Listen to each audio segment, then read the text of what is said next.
Please madam, ಇದೊಂದು case ವಿಷಯದಲ್ಲೇ ನಾನು ಬಿಟ್ಬಿಡಿ. ಆ ಝಾನ್ಸಿ ಸಾಮಾನ್ಯದವರಲ್ಲ, ಅವ್ರು ಹೇಳ್ದಂಗೆ ಏನು ಮಾಡೋದಕ್ಕೂ ಇಂಜರಿ ಅಲ್ಲ. ಅವ್ರ ಬಗ್ಗೆ ಇವಾಗ ನಿನ್ಸ್ಕೊಂಡು ನಂಗೆ ಭಯ ಆಗ್ತಿದೆ. ಅವರು ಅಷ್ಟು ಸುಲಭವಾಗಿ ಅವ್ರ ಗಂಡನ ಬಿಟ್ಕೊಡೋದಿಲ್ಲ.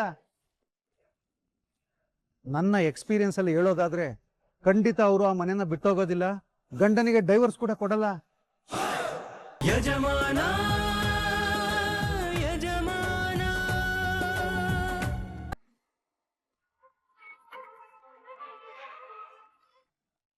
ಡಿವೋರ್ಸ್ ವಿಚಾರ ಎಲ್ಲಿವರೆಗೂ ಬಂತು? ನೋಟಿಸ್ ಸರ್ವ್ ಆಯ್ತಾ? ಆಗಿಲ್ಲ ಮೇಡಮ್, ಅದಾಗೋದು ಇಲ್ಲ. ಆಗೋದು ಇಲ್ವಾ? ಯಾಕೆ? ಯಾಕಂದ್ರೆ ಆ ವಕಾಲತ್ ಫಾರಂ ಮತ್ತೆ ನೋಟಿಸ್ನ ಆ ಝಾನ್ಸಿ ಅವತ್ತೇ ಸುಟ್ಟಾಕ್ಬಿಟ್ರು. ಅವತ್ ನಾನು ಸಿಗ್ನೇಚರ್ ತಗೊಂಡ್ ಬರ್ತಾ ಇರ್ಬೇಕಾರೆ ಆ ಝಾನ್ಸಿ ಬಂದು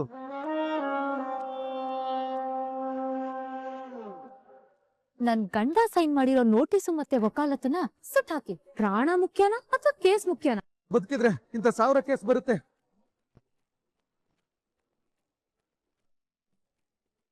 ಇಷ್ಟಾಯ್ತು ಮೇಡಮ್. ಹಾಗಿದ್ರೆ ಮುಂದೆ?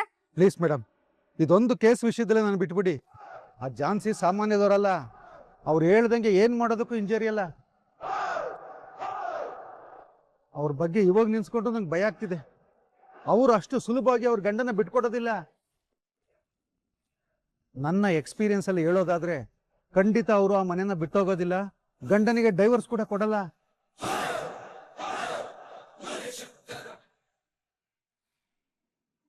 ಓಕೆ, ಸೊ ಎಲ್ರು ಬಂದಿದ್ದೀರಾ? ಫುಲ್ ಪ್ರಿಪೇರ್ ಆಗಿ ರೆಡಿ ಆಗಿ ಬಂದಿದ್ದೀವಿ. ಸೂಪರ್ ಸರ್, ನೀವ್ ಮಾತ್ರ ಸಕ್ಕತ್ ಹ್ಯಾಂಡ್ಸಮ್ ಆಗಿ ಕಾಣಿಸ್ತಾ ಇದ್ದೀರಾ. Thank you thank you thank you.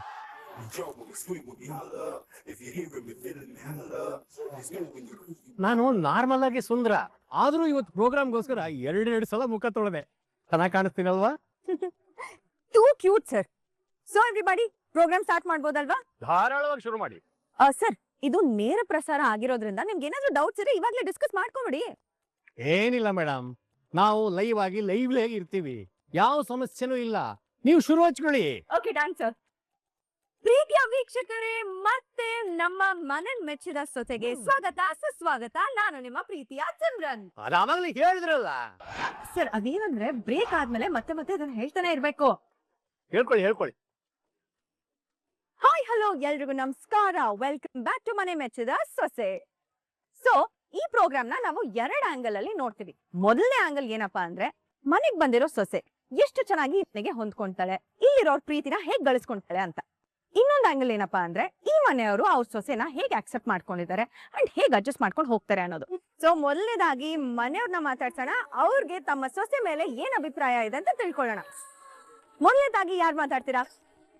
ನಮ್ಮಮ್ಮ ಹಿರಿಕರು, ಆದ್ರೂ ಮನೇಲಿ ಹಿರಿ ಮಗ ನಾನೇ ಮಾತಾಡ್ತೀನಿ. ಓಕೆ, ಸೊ ಸರ್, ಮೊದಲಿಗೆ ನೀವೇ ಯಾಕೆ ಮಾತಾಡ್ಬೇಕು ಅಂತ ಅದ್ರ ಬಗ್ಗೆ ಹೇಳಿ.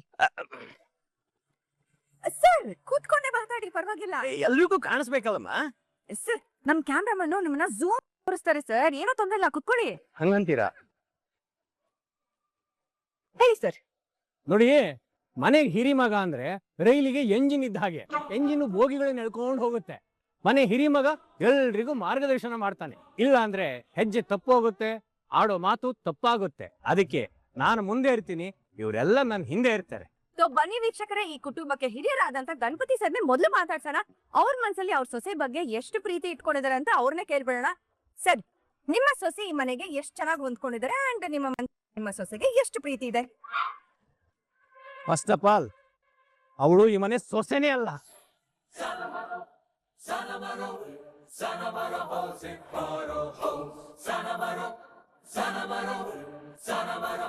ಸರ್, ಏನ್ ಹೇಳ್ತಾ ಇದ್ದೀರಾ? ಇವಳು ಈ ಮನೆ ಮಗಳು.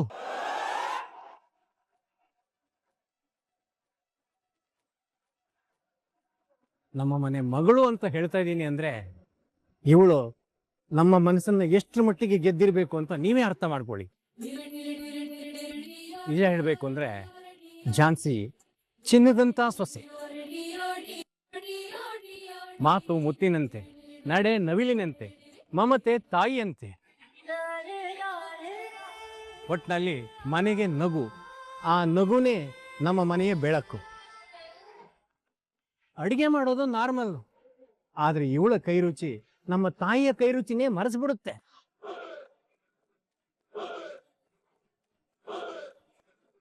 ಬಾಯಾರಿಕೆ ನೀರು ತಗೊಂಬ ಅಂದ್ರೆ ಸಾಕು, ಸಿಹಿ ನೀರಿನ ಬಾವಿನೇ ತಗೊಂಬಂದು ಇಡ್ತಾಳೆ ಅಂತ ಒಳ್ಳೆ ಸೊಸೆ. ಹುಟ್ಟನೆ ಶ್ರೀಮಂತೆ ಆದ್ರೂ ಸಿಂಪಲ್ ಆಗಿ ಬದುಕ್ತಾ ಇದ್ದಾಳೆ. ನಮ್ಮ ಮನೆ ಮಾತ್ರ ಅಲ್ಲ, ನಮ್ಮ ಎಲ್ಲರ ಮನ್ಸಲ್ಲೂ ತುಂಬೋಗಿ. ಹಾಗಂತೇಳಿ ನಾವೇನ್ ಕಡಿಮೆ ಅಂತ ತಿಳ್ಕೊಬೇಡಿ. ಬೇರೆಯವ್ರ ಮನೆಯಿಂದ ಬಂದಿರೋ ಹೆಣ್ಣು ಮಗಳನ್ನ ನಮ್ಮ ಸ್ವಂತ ಮಗಳ ತರ ನಾವು ನೋಡ್ಕೋತಾ ಇದೀವಿ. ಲಲಿತಾ ಆಗ್ಲಿ, ಮಂಜುಳಾ ಆಗ್ಲಿ ಅವಳನ್ನ ತುಂಬಾ ಪ್ರೀತಿಯಿಂದ ನೋಡ್ಕೋತಾರೆ. ಒಟ್ನಲ್ಲಿ ನಿಮ್ಮ ಪ್ರೋಗ್ರಾಮ್ ಟೈಟಲ್ಗೆ ಸರಿಯಾಗಿ ಅವಳು ಮನೆ ಮೆಚ್ಚಿದ ಸೊಸೆನೆ, ನಾವು ಸೊಸೆ ಮೆಚ್ಚಿದ ಕುಟುಂಬನೇ. ನಿಮ್ಮ ಸೊಸೆ ಮೇಲೆ ನಿಮ್ಗಿರೋ ಅಭಿಪ್ರಾಯ, ಪ್ರೀತಿ ನೋಡ್ತಾ ಇದ್ರೆ ತುಂಬಾ ಖುಷಿ ಆಗ್ತಾ ಇದೆ ಸರ್. ಅಭಿಪ್ರಾಯ ಅನ್ನೋದು ಸುಮ್ಮನೆ ಬರೋದಿಲ್ಲ, ನಾವು ಮಾಡೋ ಕಾರ್ಯದಿಂದ, ನಮ್ಮ ಗುಣದಿಂದ ಸಂಪಾದನೆ ಮಾಡೋದು.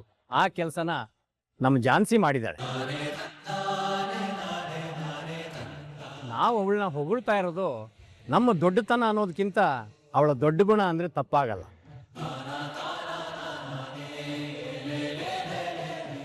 Wow, well shed.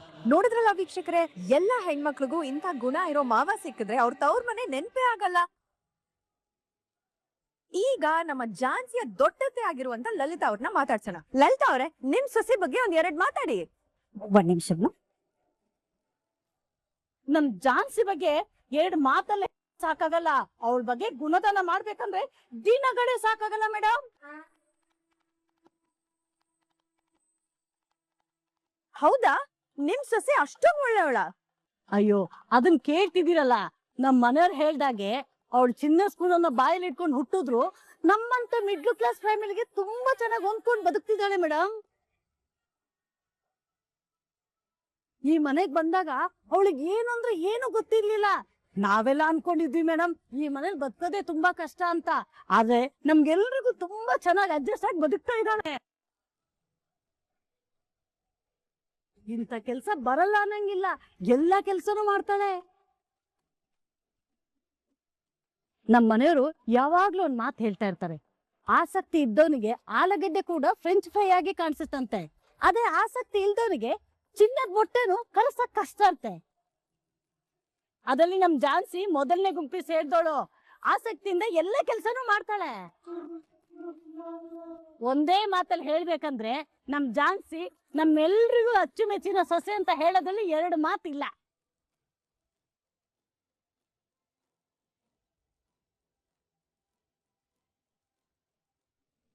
Okay, so ಇವಾಗ ದ ಮೋಸ್ಟ್ ಇಂಪಾರ್ಟೆಂಟ್ ಪರ್ಸನ್ ನಮ್ಮ ಝಾನ್ಸಿ ಅವರ ಅತ್ತೆ ಮಂಜುಳಾ ಅವ್ರ ಹತ್ರ ಮಾತಾಡ್ಸೋಣ.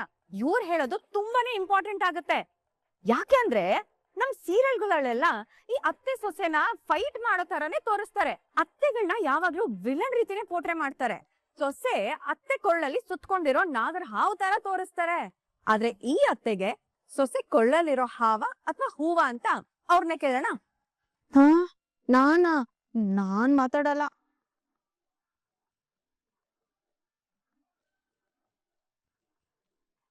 ಯಾಕ್ ಮಂಜುಳಾ ಅವ್ರೆ, ನಿಮ್ ಸೊಸೆ ಬಗ್ಗೆ ಮಾತಾಡೋದಕ್ಕೆ ನಿಮ್ಗೆ ಇಷ್ಟ ಇಲ್ವಾ? ಅದು ಹಾಗಲ್ಲಮ್ಮ, ಸ್ವಲ್ಪ ಸಂಕೋಚ ಜಾಸ್ತಿ. ಅಲ್ಲ, ಯಾಕೆ ಮಾತಾಡಕ್ ಸಂಕೋಚ ಪಡ್ತೀಯ? ಮಾತಾಡುವ.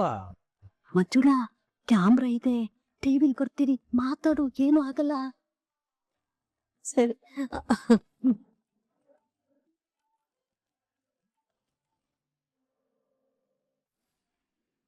Hello hello ma'am, audio correct ಆಗಿದೆ, ನೀವ್ ಮಾತಾಡ್ಬೋದು. ಸರಿ. ಅನಿತಕ್ಕ, ಅಮ್ಮ ಅವ್ರೆ, ಎಲ್ರ ಬೇಗ ಬನ್ನಿ ಸ್ವಲ್ಪ. ಏ ನಿರುತ್ತಾ, ಯಾಕೆ ಕಿಚ್ಕೋತಾ ಇದೀಯಾ? ಏನಾಯ್ತು ನಿನಗೆ? ಅಮ್ಮ ಅವ್ರೆ, ಟಿವಿ ನೋಡಿ. ನಮ್ ಭಾವ ಹೇಳ್ದಾಗೆ, ನಮ್ ಅಕ್ಕ ಹೇಳ್ದಾಗೆ ಝಾನ್ಸಿ ನಮ್ ಮನೆ ಮಗಳ ತರ. ಇಂಥವಳನ್ನ ನಮ್ ಮನೆ ಸೊಸೆಯಾಗಿ ಮಾಡ್ಕೊಳ್ಳೋದಕ್ಕೆ ನಾವು ತುಂಬಾ ಪುಣ್ಯ ಮಾಡಿದೀವಿ ಅಂತ ಹೇಳೋಕೆ ಇಷ್ಟಪಡ್ತೀನಿ. ಇನ್ನು ಏನೇನೆಲ್ಲ ಹೇಳಕ್ ಇಷ್ಟಪಡ್ತೀರಾ ಅದನ್ನ ಹೇಳ್ಬಿಡಿ. ಅಣ್ಣ, ಏನಿದೆಲ್ಲ? ಏನ್ ನಡೀತಾ ಇದೆ? ನನಗೇನ್ ಗೊತ್ತು ಅನಿ, ನಾನು ಇವತ್ತನೇ ನೋಡ್ತಿದ್ದೀನಿ. ನನ್ ಸೊಸೆ ಯಾವಾಗ್ಲೂ ನನ್ನ ಮುದ್ದತ್ತೆ ಮುದ್ದತ್ತೆ ಅಂತ ಪ್ರೀತಿಯಿಂದ ಕರೀತಾಳೆ. ಅದ್ರಲ್ಲೇ ಅರ್ಥ ಮಾಡ್ಕೋಬೇಕು ಅವಳು ನನ್ನ ಎಷ್ಟು ಪ್ರೀತಿ ಮಾಡ್ತಾಳೆ ಅಂತ. ಮೊದ್ಲು ನನ್ಗೆ 3 ಜನ ಮಾತ್ರ ಹೆಣ್ಮಕ್ಳು, ಆದ್ರೆ ಝಾನ್ಸಿ ಬಂದ್ಮೇಲೆ ಈಗ 4 ಜನ ಹೆಣ್ಮಕ್ಳು. ನಿಮ್ ಮಾತ್ನೆಲ್ಲ ಕೇಳಿಸ್ಕೊಂತಾ ಇದ್ರೆ ಅವಳು ನಿಮ್ ಮನ್ಸ್ನೆಲ್ಲ ಗೆದ್ದಿದ್ದಾಳೆ ಅಂತ ಗೊತ್ತಾಗ್ತಾ ಇದೆ. ಆದ್ರೆ ನಿಮ್ ಮಗ ಮತ್ತೆ ಸೊಸೆ ಜೋಡಿ ಬಗ್ಗೆ ಏನ್ ಹೇಳ್ತೀರಾ? ಅಯ್ಯೋ ಮೇಡಮ್, ಅವಾಗಲೇ ನಾನು ಮಾತಾಡ್ಬೇಕಾದ್ರೆ ಇದನ್ನ ಹೇಳೋದು ಮರ್ತು ಒಂದ್ ಸ್ವಲ್ಪ ಈ ಕಡೆ ಬನ್ನಿ, ಮೈಕ್ ತಗೊಂಬನ್ನಿ. ನಿಜ ಹೇಳ್ಬೇಕು ಅಂದ್ರೆ ನಮ್ಮ ರಾಘು ಝಾನ್ಸಿಗೂ ಅದ್ಭುತವಾದ ಜೋಡಿ. ಅದೇನು ಹೇಳ್ತಾರಲ್ಲ ಈಚ್ ಅದರ್ ಅಂತ, ಹಾಗೆ. Made for each other? ಅದೇ ಬನ್ನಿ ಇಲ್ಲಿ. ನಮ್ ಝಾನ್ಸಿ ಬರೀ ಮನೆ ಮೆಚ್ಚಿದ ಸೊಸೆ ಮಾತ್ರ ಅಲ್ಲ, ನನ್ ಮಗನ್ ಮನ್ಸು ಮೆಚ್ಚಿದ ಮುದ್ದಿನ ಹೆಂಡತಿ.